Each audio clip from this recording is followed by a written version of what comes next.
This video will walk you through the Gmail contact feature. Now, you can add contacts several different ways actually. One way is that Gmail auto adds some of your frequent email senders and recipients. This allows for Gmail to auto-complete the send to area whenever you're composing an email and begin typing that person's email address. Now, this contact auto add feature can be toggled on or off over here in the settings area. Come on up here by our gear icon, open that up, click on settings, scroll down about halfway down the page, and right below the people widget is create contacts for autocomplete. You can toggle this on or off. If you want to add the contacts yourself, then you want to click that radio button.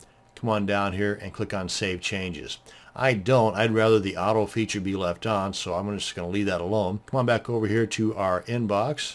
Discard changes, okay. Now, another way to add contacts is by clicking on the contacts option in the upper left corner just under the Google logo, or if this is a business account, there'll be a business logo up here. But right here next to Gmail is that drop down arrow. Click on that, then click on contacts, and here's your contacts area. And you can simply click on new contact here, add the name of the contact, and you can see right now they're in the My Contacts group. You can create additional groups, and I'll cover that here in just a second. But within the details here, you've got a lot of information you can add. In addition to just adding their name, if you see these three dots here, you can add additional details. Same down here, if you hover over the box, if you come across one that has three dots, hover over that and you can add additional details.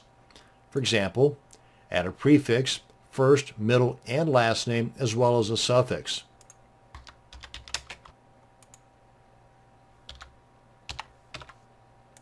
And a lot of this stuff is pretty straightforward, but once you enter information, you a lot of times have options to add additional fields. For example, we've got the option to add a home email address or a work email address or even a custom email address where you can click on custom and name it whatever you want. And once you do that, and you click outside of the box, and this holds true with a lot of these different features here, you have the option of adding additional details. For example, in this case, adding an additional email address. Same for phone number, and like I had mentioned up here under the address box, you've got these three dots out here. You can add additional details in addition to the simple street address. You can toss in a P.O. box, neighborhood, city, and so on. And you've got these options down here which are pretty cool, plus you can add additional fields also.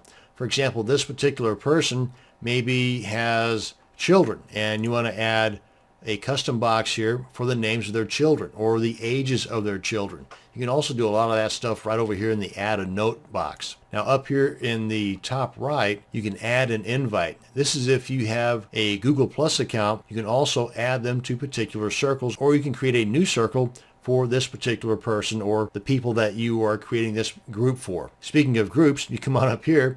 You can either add them to a current group that you've already created, or you can create a new group. And it automatically adds them. And as you can see here, these are the labels for all the groups that this particular person belongs to.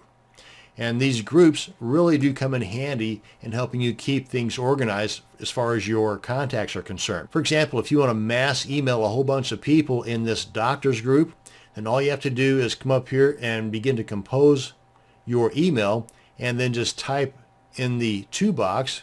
For example, we'll come on back up here, type in here, begin to type the name of that group, and it will automatically populate all the members of that group's email addresses right in here. Pretty cool, huh? And if this person has a Google Plus account, chances are pretty good by now their image would already be populated in here from their Google Plus account. If not, you do have the option of adding a picture yourself. As you can see, as I created that group, they're going to be popping up over here under the My Contacts label. You can also create new groups right here. Let's come on back over to our inbox and show you a couple more ways in which you can create contacts. Another way is to hover over the sender, and you can come on down here and click on Add to Contacts. Now, if that person is already added to your contacts, if you hover over the name, you'll see you'll have contact info instead of Add to Contacts. Now, the last way that I know of to add an individual to your contacts is whenever the email is actually opened up, come on over here to the top right corner inside the email, that little drop down box here for more, click on that, and right here, add, then it gives the name of the sender, in this case Google Plus, to your contacts list. Click on that. They're added to your contacts list. Let's come on back up here to our contacts and I'll show you. My contacts, the Google Plus team right here.